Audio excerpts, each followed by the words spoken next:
Sejam muito bem-vindos a mais um vídeo aqui no canal Oceano Católico.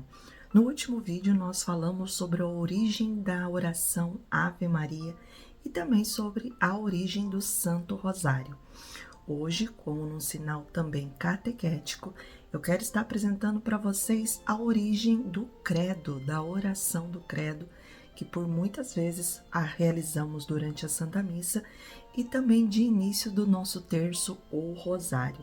Então hoje eu quero mostrar para vocês, quero compartilhar com vocês essa oração, de onde ela se originou e todas as curiosidades por detrás dela ao longo dos séculos. Bem, como da última vez, eu fiz aqui uma organização no meu computador e eu vou estar lendo, vou estar passando esse conhecimento para vocês e também lendo, porque é de suma importância que nada se perca que está aqui. É claro que eu poderia dizer tudo que está aqui de uma maneira pessoal, mas eu não quero perder os detalhes, eu não quero perder a riqueza, já que para datas e alguns nomes me fogem à cabeça. Então é por isso que eu vou estar aqui lendo e fazendo com que vocês acompanhem comigo essa origem tão fascinante, que é de suma importância que todo católico saiba a origem de todas as coisas dentro da nossa igreja, para que quando vier a ser questionado, nós saibamos do que nós estamos falando e do que exatamente nós estamos fazendo dentro da nossa fé na Igreja Católica. Então vamos para a origem da oração do credo. Bem, a oração do credo, o credo, a palavra em si, vem do latim, que significa creio. Não surgiu também de um único evento como a oração da Ave Maria, mas de um processo de séculos para organizar as crenças centrais do cristianismo. Na Igreja Católica, existem duas versões principais com origens distintas, que é o símbolo dos apóstolos e o símbolo niceno-constantinopolitano. Aqui está a tradição dessa evolução dentro dessas duas formas de rezar o creio. Começamos pelo símbolo dos apóstolos, que também conhecido como origem batismal. Ela é a versão mais curta, geralmente usada no terço. Embora a tradição piedosa diga que cada um dos apóstolos escreveu um artigo da oração, a história mostra uma evolução diferente. Essa é uma tradição fascinante que mistura o desejo da igreja primitiva de reforçar sua autoridade com o simbolismo bíblico dos 12. A ideia de que cada apóstolo contribuiu com um artigo surgiu ali por volta do século IV e ganhou muita força durante a Idade Média. Aqui estão alguns dos motivos que essa crença se espalhou e como ela era aplicada. Bem, a primeira foi a lenda da reunião de Jerusalém. Segundo essa tradição piedosa, registrada por escritores como Rufino de Aquileia, antes dos apóstolos se separarem para evangelizar o mundo, eles teriam se reunido em Jerusalém. O objetivo era criar um padrão de pregação para que todos ensinassem a mesma coisa em lugares diferentes. Acredita-se que, sobre a inspiração do Espírito Santo, cada um pronunciou uma frase formando o símbolo. Guarde essa palavra, símbolo, que nós já vamos explicar ela ali adiante. Atribuição desses artigos. Na iconografia medieval e em sermões antigos, era comum ver a divisão exata de quem teria dito o quê. Embora existam variações, a distribuição mais famosa era que Pedro tivesse dito: creio em Deus Pai Todo-Poderoso, Criador do céu e da terra. Já André, e em Jesus Cristo, seu único Filho, nosso Senhor. Tiago Maior, que foi concebido pelo poder do Espírito Santo, nasceu da Virgem Maria. João teria dito: padeceu sob Pôncio Pilatos, foi crucificado, morto e sepultado. Tomé teria dito: desceu à mansão dos mortos, ressuscitou ao terceiro dia. Tiago Menor: subiu aos céus, está sentado à direita de Deus Pai Todo-Poderoso. Filipe, donde há de vir a julgar os vivos e os mortos. Bartolomeu, creio no Espírito Santo. Mateus, na Santa Igreja Católica, na comunhão dos santos. Simão, na remissão dos pecados. Tadeu, na ressurreição da carne.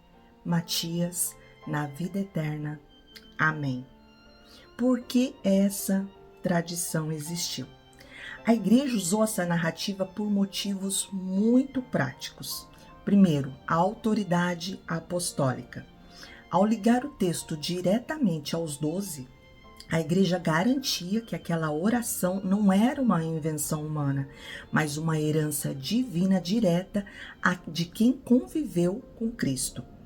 A unidade serviu para mostrar que a fé era uma só, vinda de uma única fonte.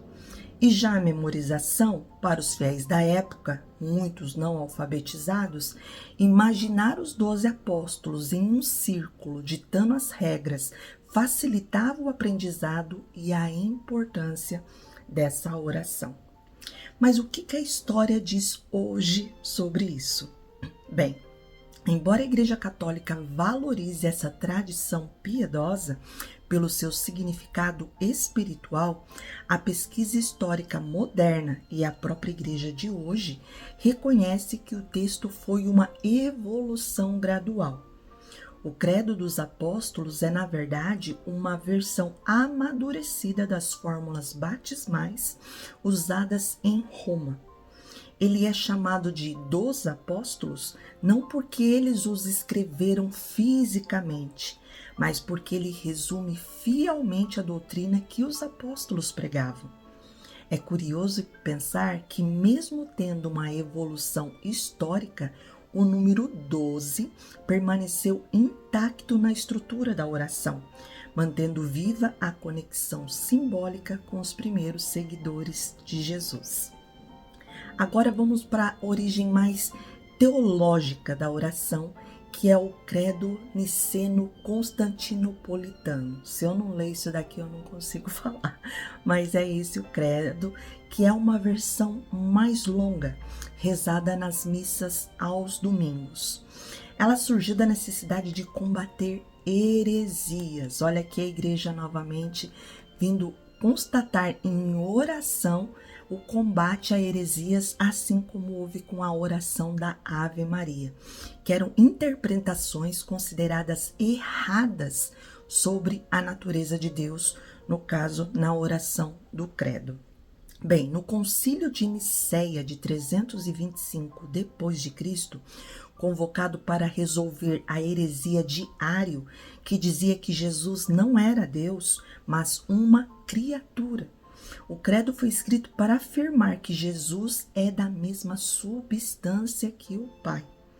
Já no Concílio de Constantinopla, em 381, o texto foi expandido para definir melhor a divindade do Espírito Santo, formando a oração que a Igreja utiliza até hoje na liturgia solene. Bem, então vamos lá para as diferenças e significados tanto do símbolo dos apóstolos como do símbolo de Niceno-Constantinopolitano. O uso principal do símbolo dos apóstolos, que é a oração mais curta, é utilizado em batismos, terço e na catequese. Já o Niceno-Constantinopolitano é nas missas dominicais e solenidades. Já o foco do primeiro é o resumo das verdades básicas e o outro, a definição teológica detalhada contra as heresias. Já o tom utilizado no primeiro é o mais pessoal, o creio, e o outro mais comunitário e doutrinário. Mas por que símbolo é usado para descrever o credo para nós católicos? Na antiguidade, um símbolo era um objeto quebrado em dois. Quando as partes se encaixavam, serviam como sinal de reconhecimento entre duas pessoas. Para a igreja, o credo é o símbolo que permite reconhecer quem partilha da mesma fé cristã. Em resumo, a oração nasceu como uma ferramenta de identidade para quem ia entrar na igreja e de proteção para garantir que a doutrina não fosse distorcida com o passar do tempo.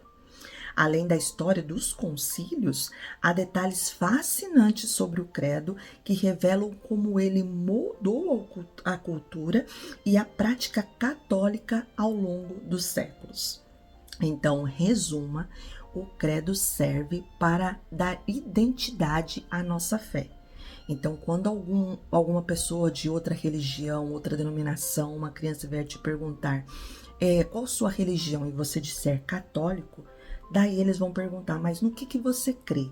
Daí você diz o credo, eu creio em Deus Pai Todo-Poderoso, Criador do céu e da terra, de todas as coisas visíveis e invisíveis. Então você coloca ou o credo normal, o básico que nós já estudamos, ou o niceno-constantinopolitano, conforme ele é o mais longo. Mas é ali que nós vamos dizer exatamente no que nós cremos. O credo não é uma lista aleatória de crenças. Ele é organizado em torno das 3 pessoas da Santíssima Trindade. Essa estrutura serve como um mapa mental para o fiel. Já a primeira parte, nós focamos em Deus Pai e na obra da criação. Na segunda, a mais extensa, foca em Jesus Cristo e na redenção. E já a terceira parte foca no Espírito Santo e a santificação, que inclui a igreja, o perdão dos pecados e a vida eterna. E eis que, é claro, nasce a polêmica do filioque. Se você comparar o credo católico com o das igrejas ortodoxas, notará uma pequena diferença que causou o grande cisma de 1054. No credo niceno, os católicos dizem que o Espírito Santo procede do Pai e do Filho, que é filioque em latim. A Igreja Ortodoxa mantém a fórmula original do Concílio de Constantinopla, dizendo que o Espírito Santo procede apenas do Pai. Essa única palavra foi o centro de debates teológicos e políticos por quase 1000 anos. Já como nós entendemos o credo como uma regra de fé. Antigamente, o credo era chamado de regula fidei, que significa regra de fé. Ele funcionava como uma chave de leitura para a Bíblia. A ideia era que ninguém poderia interpretar as Escrituras de forma isolada. Qualquer interpretação bíblica precisava estar em harmonia com o que estava resumido no credo. Já os gestos litúrgicos dentro da liturgia católica, existem gestos específicos durante a recitação do credo que muitos fiéis praticam sem notar a origem. Não sei se você assim faz, mas eu faço até hoje, vejo os padres também fazendo, ministros, e algumas pessoas mais entendidas na Assembleia, que é a inclinação. Nas missas, durante as palavras "e se encarnou pelo Espírito Santo e se fez homem", os fiéis fazem uma inclinação profunda ou genuflexão no dia do Natal, em sinal de reverência ao mistério da encarnação. A renovação, que é no sábado de Aleluia, na vigília pascal, o credo é recitado em forma de diálogo, que é perguntas e respostas, resgatando a origem mais primitiva como um compromisso batismal. No caso, o padre fala: "Você crê em Deus Pai Todo-Poderoso, Criador do céu e da terra?"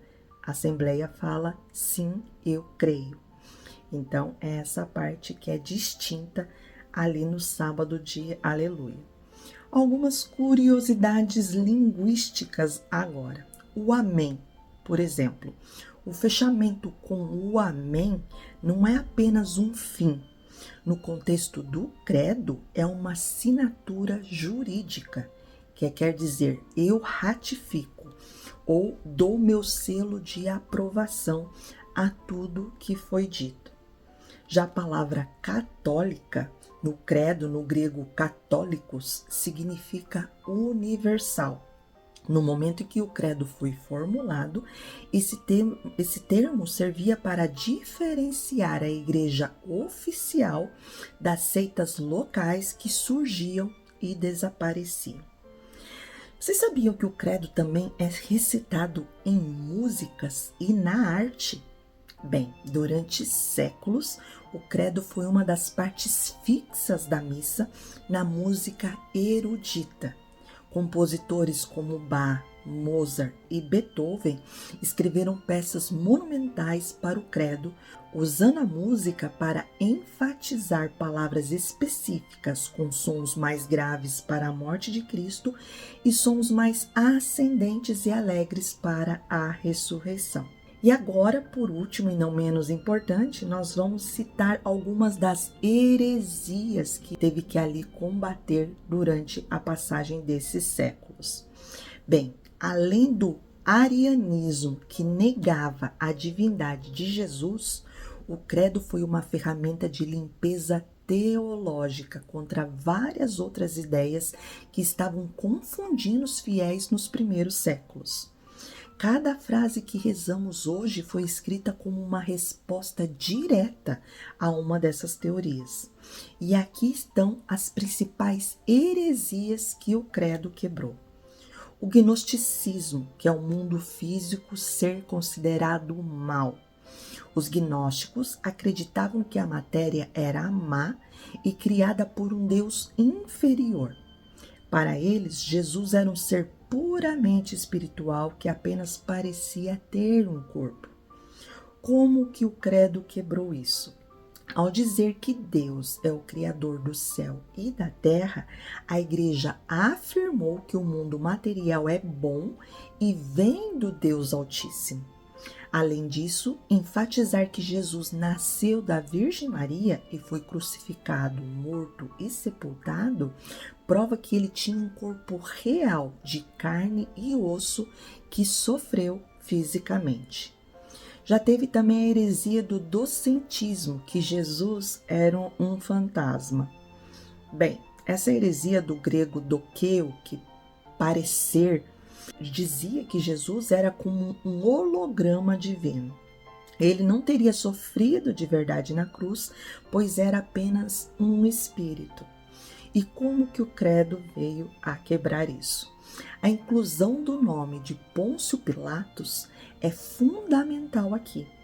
Ao citar uma figura histórica e política, o credo ancora a morte de Jesus no tempo e no espaço. Não foi uma visão mística, foi um evento histórico com um carrasco real. Já o marcionismo, que acreditava em dois deuses diferentes, Marcião ensinava que o Deus do Antigo Testamento, que era um Deus vingativo, era diferente do Deus do Novo Testamento, que era mais amoroso. Ele queria descartar nessa época todo o Antigo Testamento. Como que o credo quebrou isso? A expressão creio em Deus Pai Todo-Poderoso liga o Pai de Jesus ao Deus de Israel. O credo reafirma que a revelação é uma só e que o Deus que criou o mundo é o mesmo que enviou o Filho. Já o macedonianismo, o Espírito Santo não é Deus, semelhante ao que o Ário fez com Jesus, os macedonianos aceitavam que Jesus era Deus, mas diziam que o Espírito Santo era apenas uma energia ou um servo. Como que o credo quebrou isso? Bem, o credo niceno-constantinopolitano adicionou que o Espírito Santo com o Pai e o Filho é adorado e glorificado. Se ele recebe a mesma adoração que a látria, ele é igual em divindade. Já o último e não menos importante é o maniqueísmo, que é a luta entre o bem e o mal. Eles acreditavam que o bem e o mal eram duas forças espirituais de igual poder em guerra constante. Como que o credo quebrou isso? Ao definir Deus como todo-poderoso, Pantocrator, o credo afirma que não existe um Deus do mal com o mesmo poder. O mal é apenas a ausência ou a corrupção do bem. E Deus tem a autoridade absoluta sobre tudo. Bem, e por último, o credo como um filtro. Imagine que o credo funcione como um filtro d'água. As ideias impuras, que são as heresias, ficaram retidas e apenas a água limpa da doutrina apostólica passava para os fiéis. E é por isso que as frases parecem repetitivas às vezes, como Deus de Deus, luz da luz, Deus verdadeiro de Deus verdadeiro. Não era apenas poético, era jurídico. Eles queriam fechar todas as brechas para que nenhum herético pudesse usar a oração para ensinar algo diferente. E você conhece essas duas orações de cor? Você sabe recitar? Então, nesse vídeo, nós vamos recitar primeiro o símbolo dos apóstolos, que é a oração mais curta. Creio em Deus Pai Todo-Poderoso, Criador do céu e da terra, e em Jesus Cristo, seu único Filho, nosso Senhor, que foi concebido pelo poder do Espírito Santo, nasceu da Virgem Maria, padeceu sob Pôncio Pilatos, foi crucificado, morto e sepultado, desceu à mansão dos mortos, ressuscitou ao terceiro dia, subiu aos céus, está sentado à direita de Deus Pai Todo-Poderoso, donde há de vir a julgar os vivos e os mortos. Creio no Espírito Santo, na Santa Igreja Católica, na comunhão dos santos, na remissão dos pecados, na ressurreição da carne, na vida eterna. Amém. E agora vamos para a recitação do credo niceno-constantinopolitano. Creio em um só Deus, Pai Todo-Poderoso, Criador do céu e da terra, de todas as coisas visíveis e invisíveis. Creio em só Senhor Jesus Cristo, Filho unigênito de Deus, nascido do Pai antes de todos os séculos. Deus de Deus, luz da luz, Deus verdadeiro de Deus verdadeiro, gerado não criado, consubstancial ao Pai. Por ele todas as coisas foram feitas, e por nós homens e para a nossa salvação, desceu dos céus, e se encarnou pelo Espírito Santo, no seio da Virgem Maria, e se fez homem. Também por nós foi crucificado sob Pôncio Pilatos, padeceu e foi sepultado, ressuscitou ao terceiro dia, conforme as Escrituras, e subiu aos céus, onde está sentado à direita do Pai, e de novo há de vir em sua glória para julgar os vivos e os mortos, e o seu reino não terá fim. Creio no Espírito Santo, Senhor que dá vida e procede do Pai e do Filho, e com o Pai e o Filho é adorado e glorificado. Ele que falou pelos profetas. Creio na Igreja una, santa, católica e apostólica. Professo um só batismo para a remissão dos pecados e espero a ressurreição dos mortos e a vida do mundo que há de vir. Amém.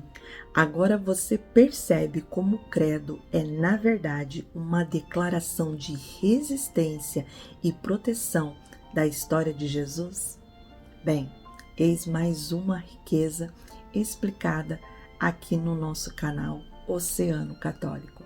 Eu espero que você compartilhe essa informação de graça, essa informação de bênção com muitas outras pessoas e nos vemos futuramente em outros vídeos aqui do canal. Que Deus nos abençoe. Estivemos e sempre estaremos reunidos. Em nome do Pai, do Filho, do Espírito Santo. Amém.